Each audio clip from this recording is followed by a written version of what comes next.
I remember that day The rain clearly. It hadn't was a stopped since Tuesday. morning. It I felt had like the just sky finished my itself was shift in at the mourning with hospital. me. I stood there, my black umbrella trembling in the wind, watching as my mother's coffin disappeared beneath the wet soil. Everyone cried, except my father.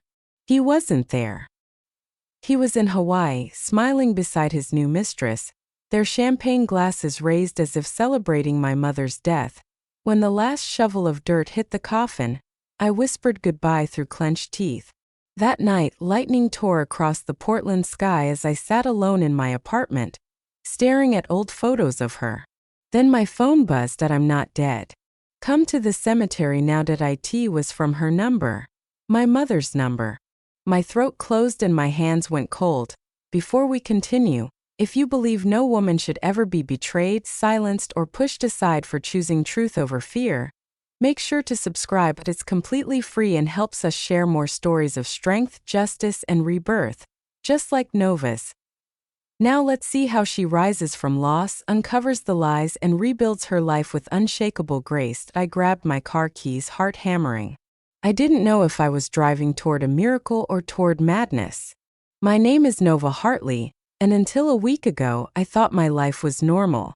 I had a small apartment overlooking the Willamette River, a job as a freelance designer, and a mother who called every Sunday to remind me to eat breakfast. I used to roll my eyes at her texts.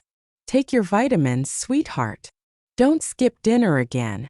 I never thought I'd miss them. The day she died started like any other.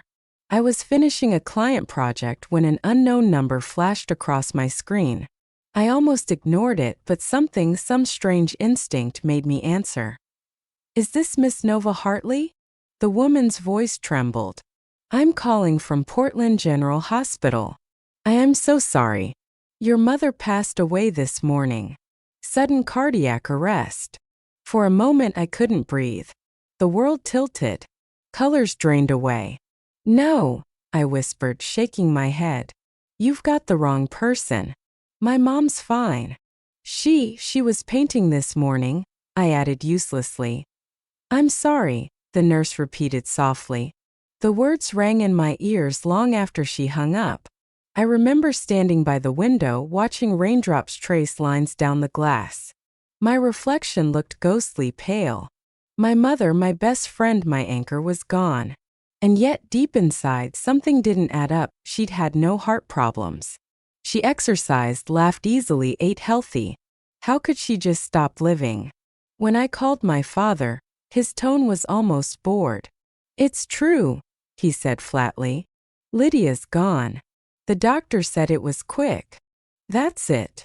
I snapped, my voice breaking. That's all you have to say? Sigh. Nova, she's dead. Cry if you need to, but don't be dramatic. I'll handle the paperwork. Then he hung up. That was the moment my grief turned to fire. Something inside me whispered that my father wasn't mourning. He was relieved. And that terrified me, because it meant there was a reason. 3 days later, the rain still hadn't stopped. It was as if the city itself refused to move on. The cemetery smelled of wet soil and lilies. People in black stood under umbrellas, murmuring condolences that barely reached my ears. I couldn't look away from the coffin. My mother's name, Lydia Hartley, was engraved in gold. My throat burned.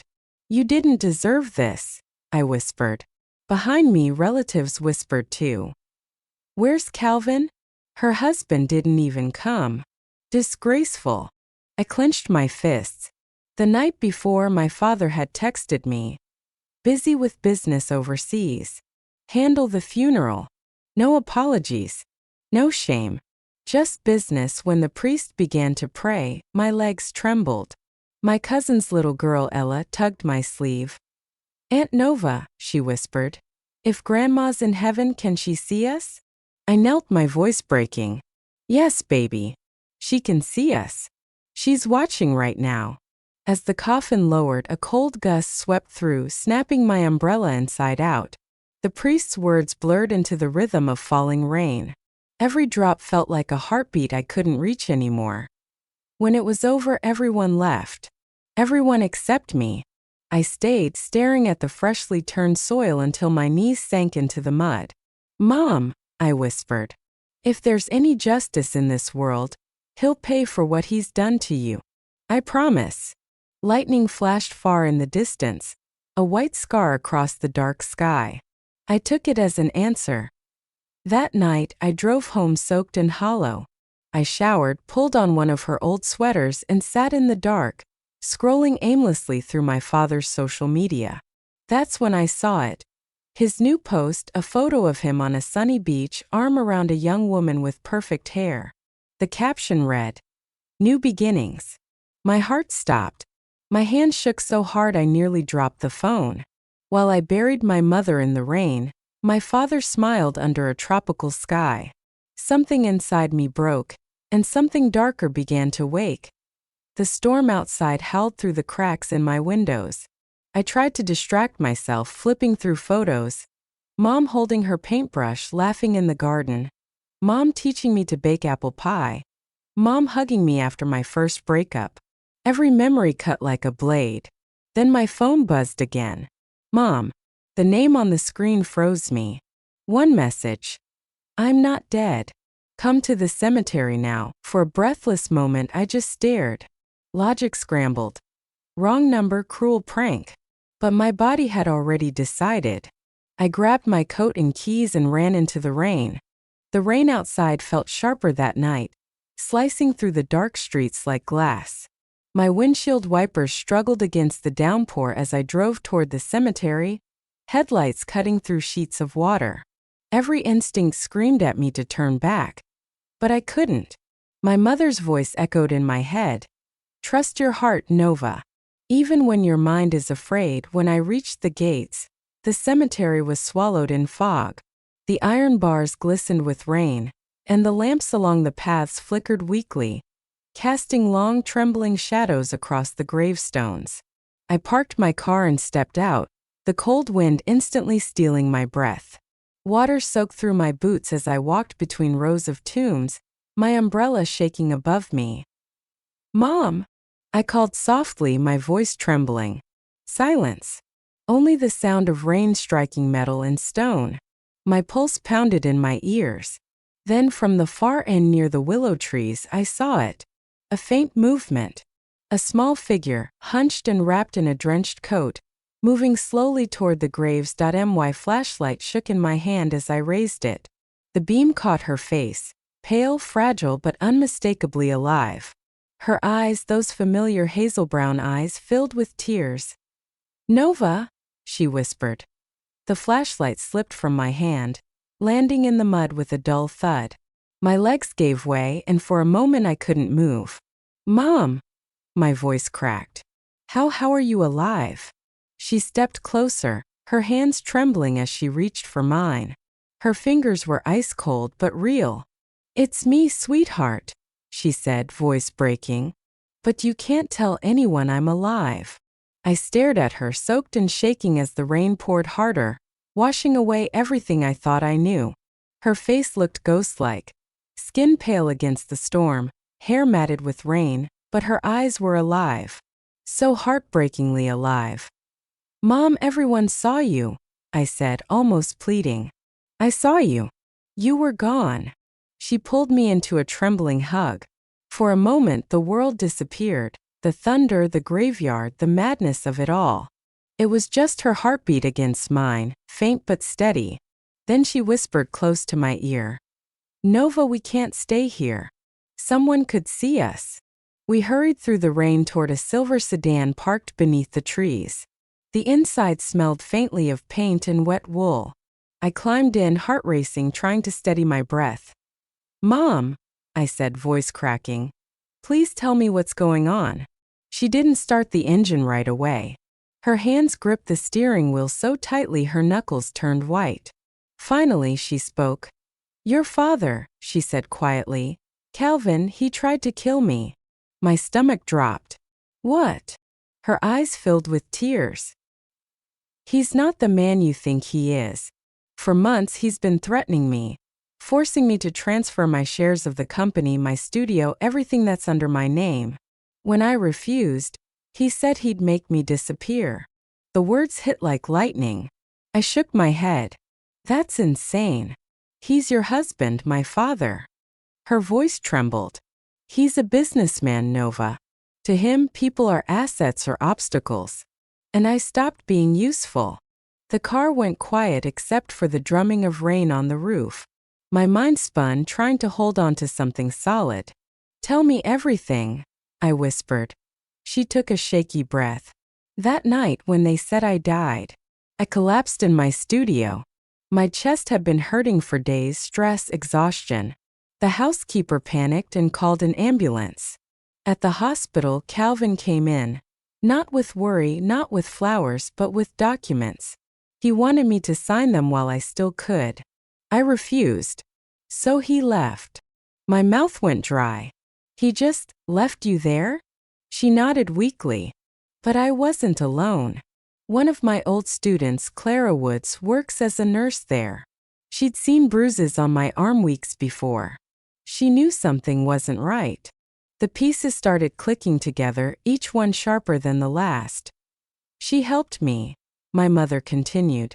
Clara switched the records, made it look like my heart stopped. They used a medical mannequin in the body bag. While everyone believed I was gone, she drove me out through the back exit. I pressed a hand to my mouth. You faked your death. Tears streamed down her face. It was the only way to survive. Outside, thunder cracked so loud it rattled the car.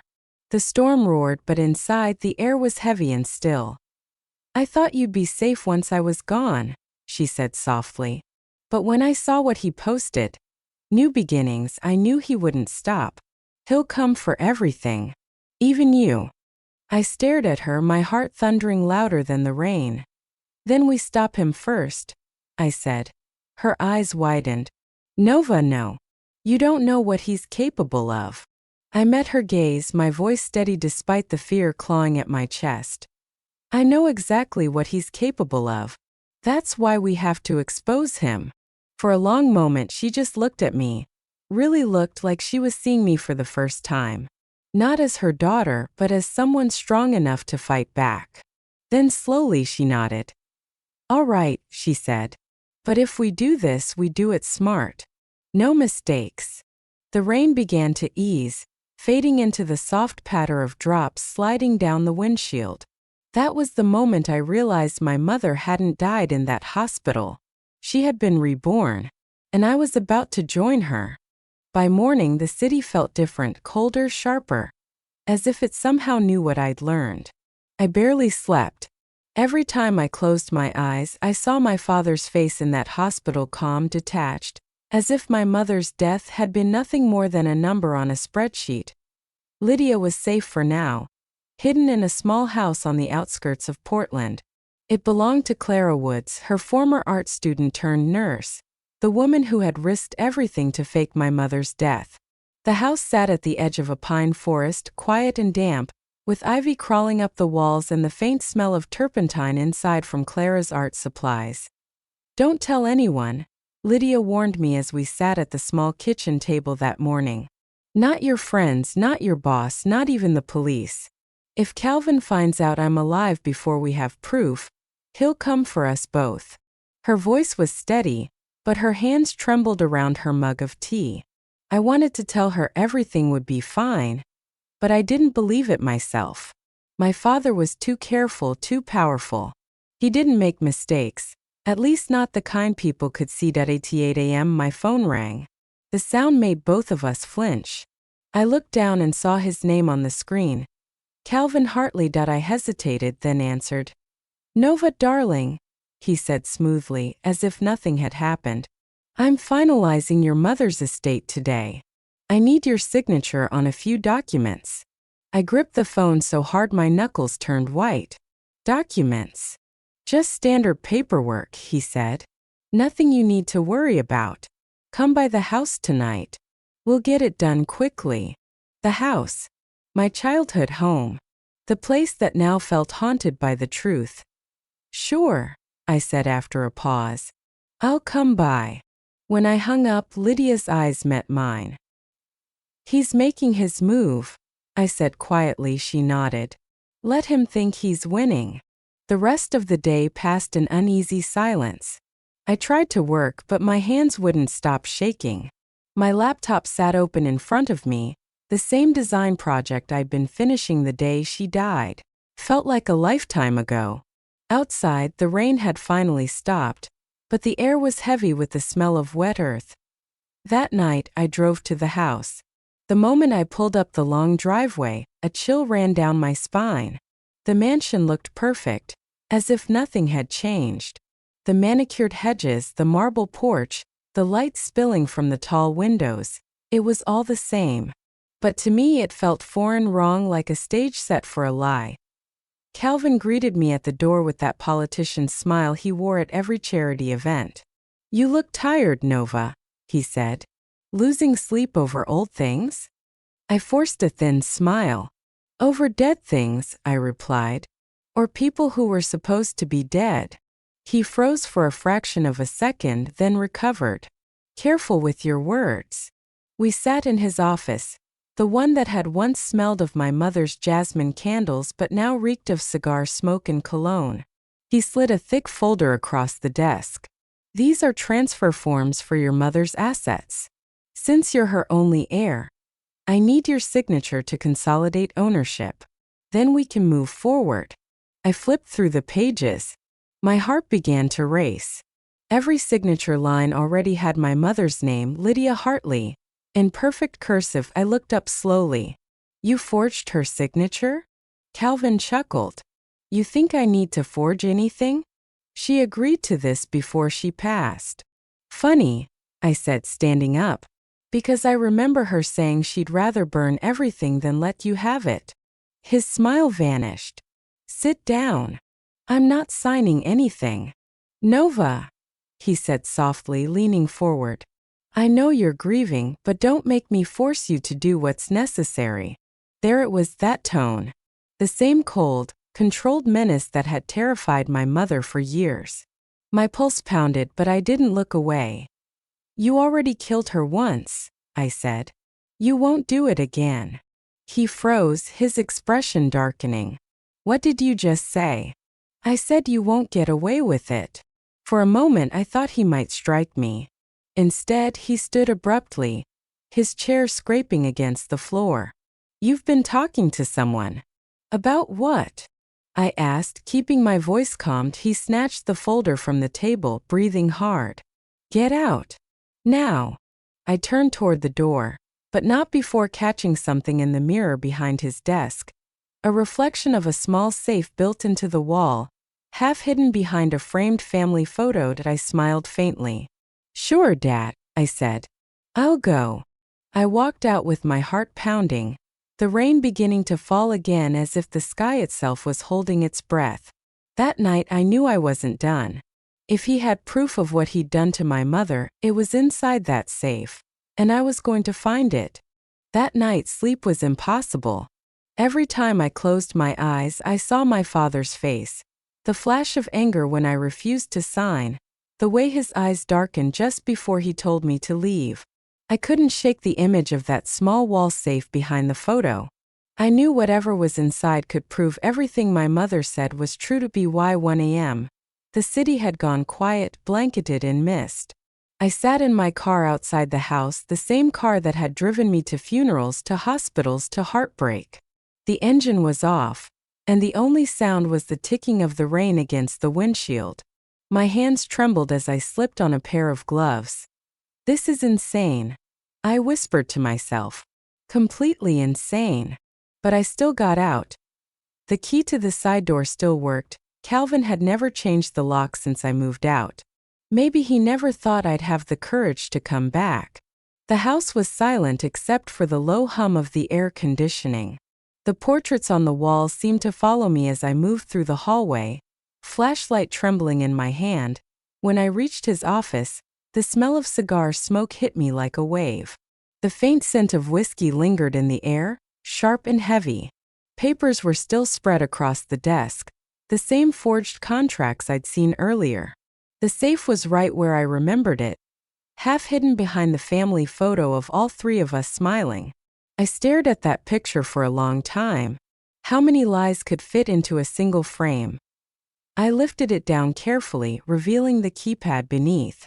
My pulse raced. I tried his birthday first. Wrong. I tried my mother's. A soft click followed. Of course, I muttered. You never could forget her, could you?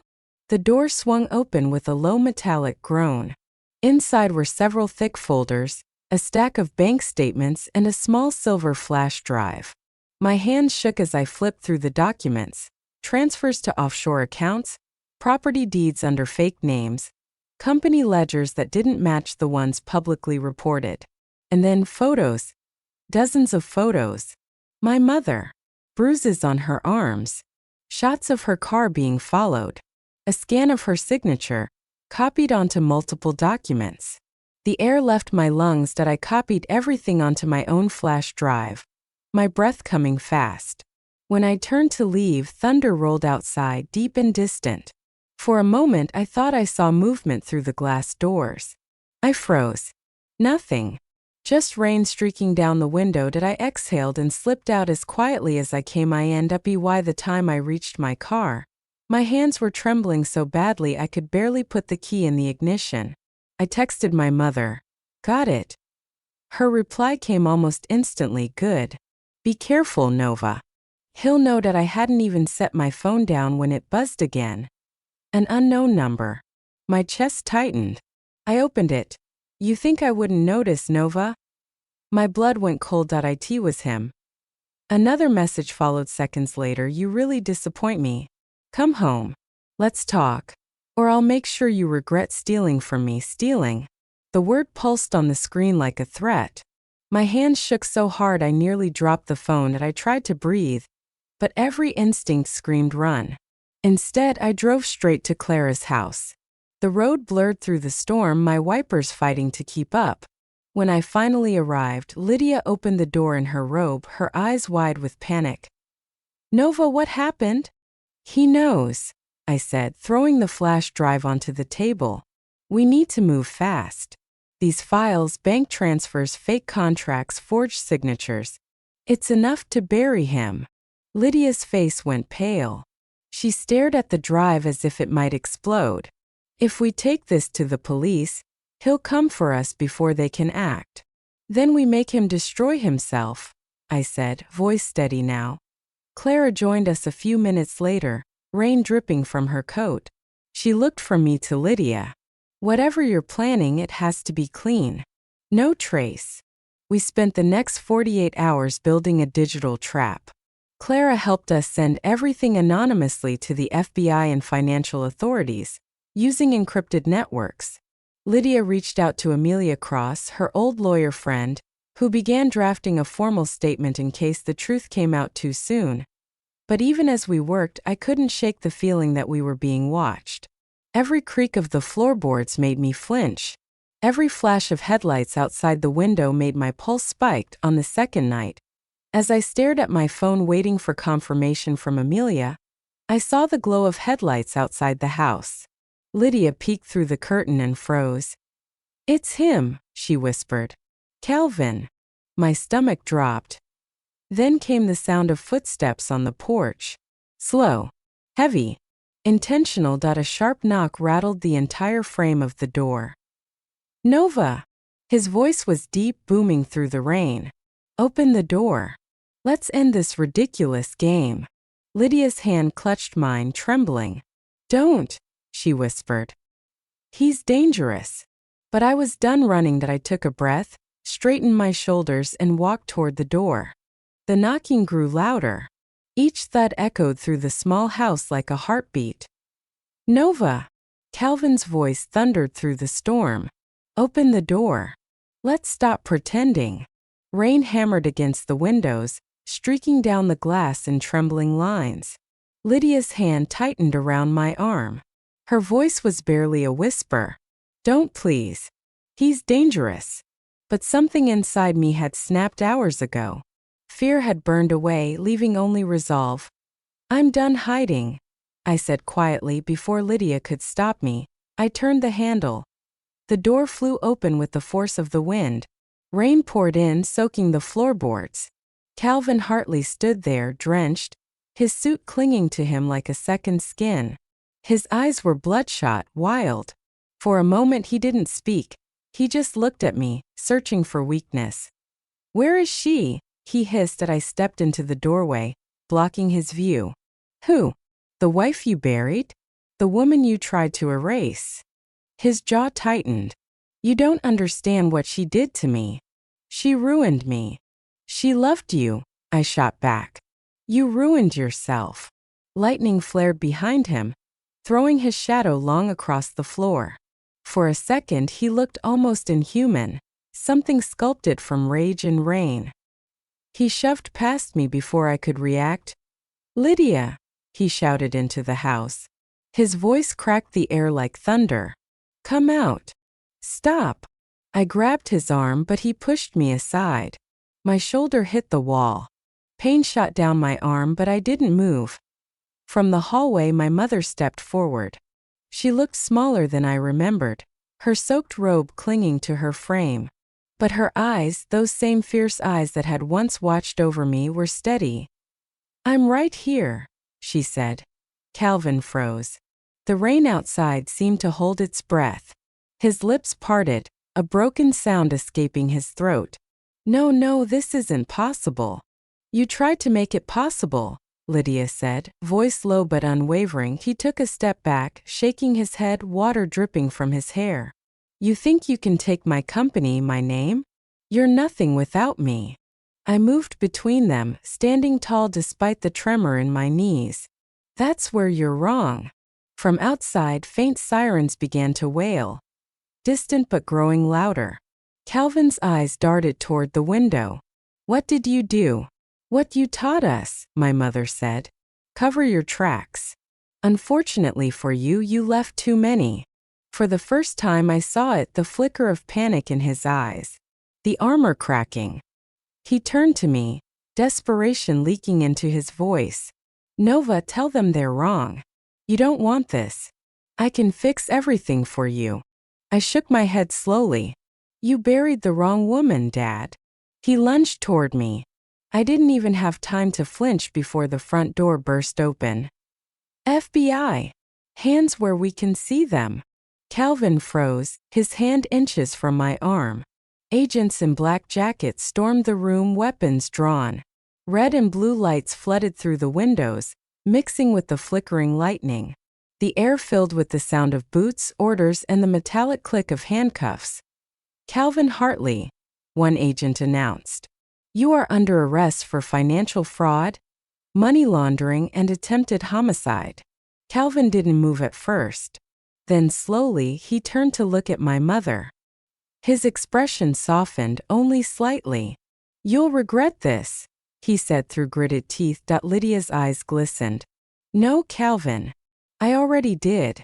The agents pulled him toward the door. He didn't fight, just stared at us as if memorizing our faces. For a second, I saw something in his gaze that almost resembled the man he used to be, the man who taught me to ride a bike, who laughed at my art projects. And then it was gone when the door slammed behind him. The silence felt deafening. Only the rain remained, tapping gently against the roof. My knees gave out. Lydia caught me before I hit the floor. For a moment, neither of us spoke.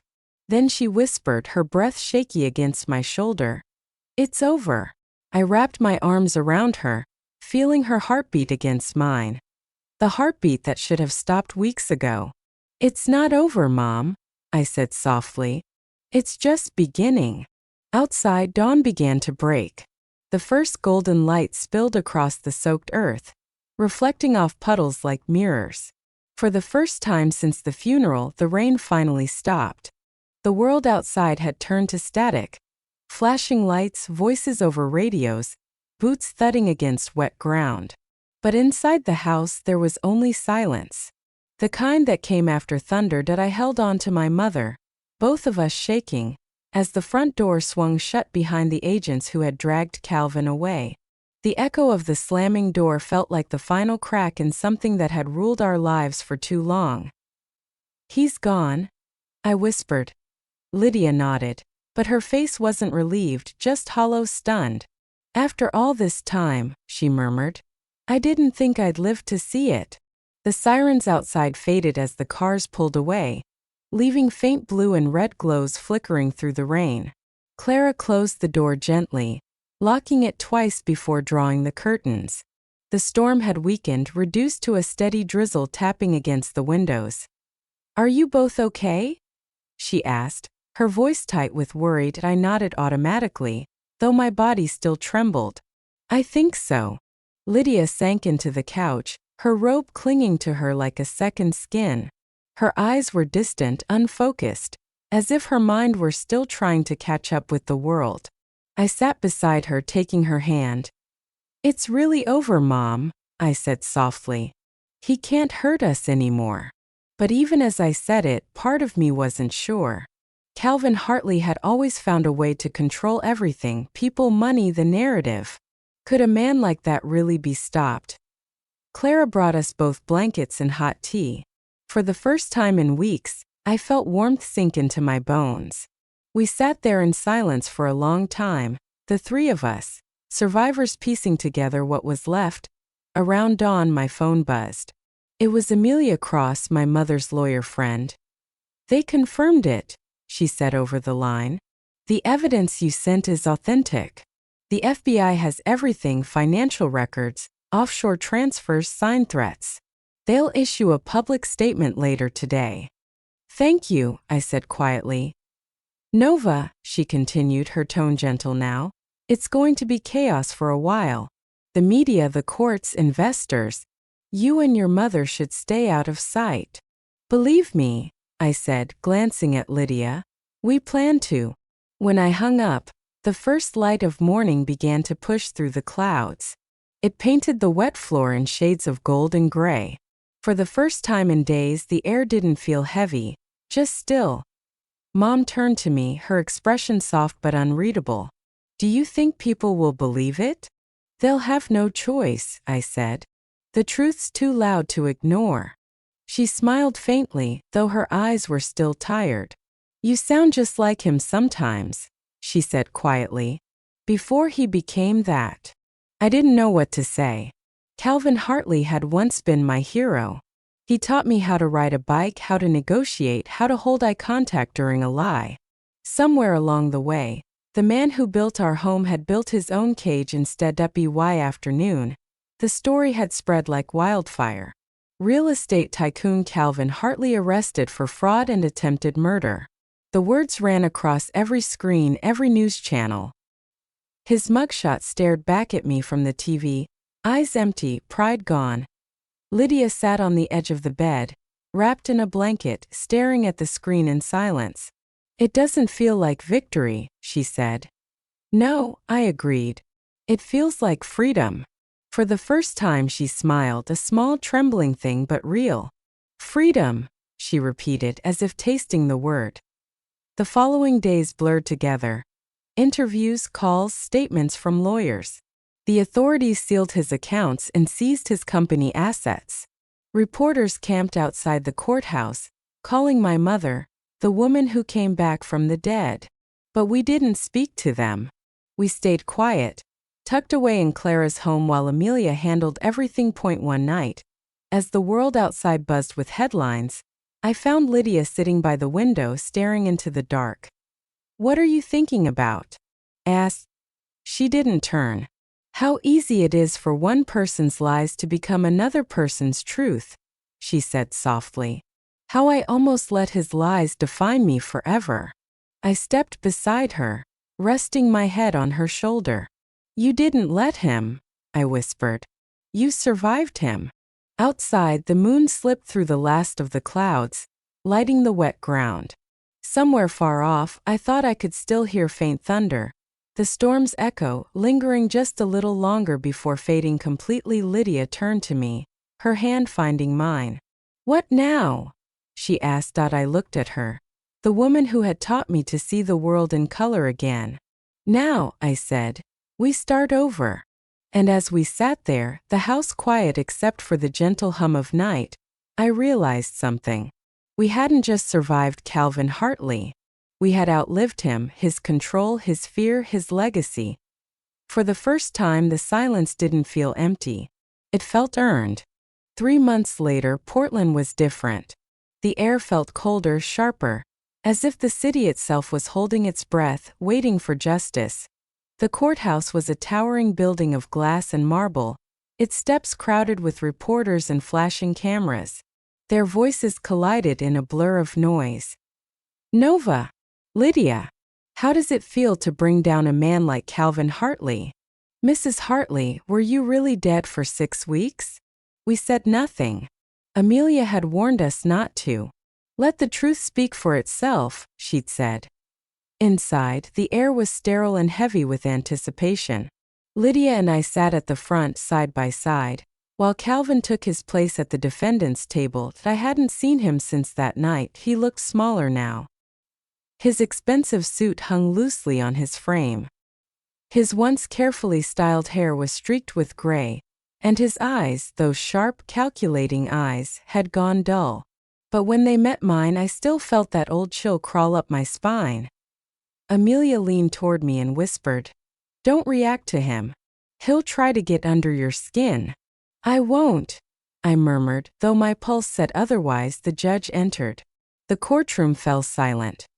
"Case number 2547, the State versus Calvin Hartley," the clerk announced. "Charges: financial fraud, forgery, and attempted homicide." The first few days blurred together. Witness testimonies, financial experts, documents flashing on screens. I watched as Calvin's empire, built on manipulation and greed, unraveled piece by piece.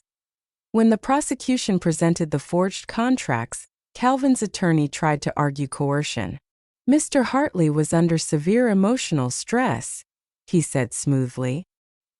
"He believed his wife was unstable." A low murmur rippled through the room.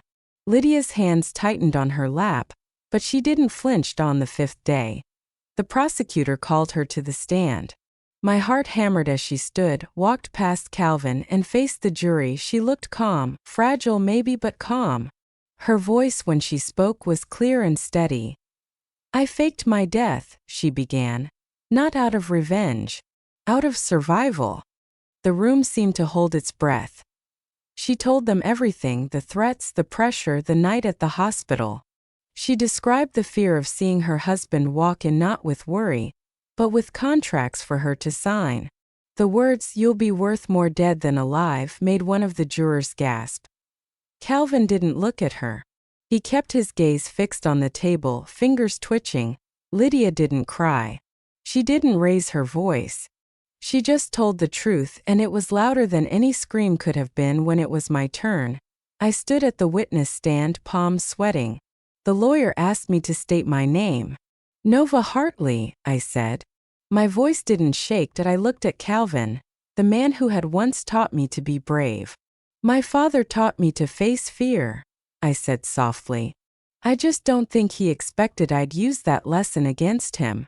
A murmur ran through the audience. The prosecutor asked, "Miss Hartley, what made you suspect foul play?" "The day of my mother's funeral," I said. "He was in Hawaii with his mistress, smiling, drinking champagne. That's when I knew he wasn't mourning. He was celebrating." I watched his jaw tighten, a flicker of something, guilt, rage, crossing his face. Then Amelia presented the final piece of evidence. Audio recordings from Calvin's private office. The agents had found them on the same flash drive I'd taken. His voice filled the courtroom. Cold. Calm. "If she doesn't sign, she'll be gone before the quarter ends. I'll handle it." Gasps filled the room. Calvin's attorney tried to object, but it was over. The jury had heard enough. When the verdict came, time slowed. "Guilty," the foreman said. "On all counts." Calvin's shoulders sagged. His eyes closed. No denial. No rage. Just silence. The judge's voice echoed through the chamber. "Calvin Hartley, you are hereby sentenced to 30 years in federal prison." The sound of the gavel struck like thunder after a long storm. Lydia exhaled, a trembling breath that seemed to release years of weight. I reached for her hand. She squeezed mine, her eyes shining with tears that finally felt as the officers led him away. Calvin turned once. For a fleeting second, I saw the man I had once loved as a father, the man before the lies. Then he was gone. Outside the courthouse, cameras flashed, reporters shouted questions, but I barely heard them. Lydia paused on the courthouse steps, the wind tugging at her coat. She looked at the horizon and said quietly, "It doesn't feel like victory." I smiled through my tears. It feels like freedom. Months passed after the verdict. Yet every morning, I still woke up expecting to hear the gavel's echo. The nightmare had ended, but its shadow lingered, like thunder that refuses to fade. Mom and I moved to the Oregon coast, far from the city that had seemed too much. The sea felt different there, colder, quieter, endless. She bought a small cottage by the shore, a weathered white house with peeling paint and a garden full of wild daisies. The air smelled of salt and pine. For the first time in years, we could breathe without looking over our shoulders. Clara visited often. She brought paint supplies, fresh bread, and laughter.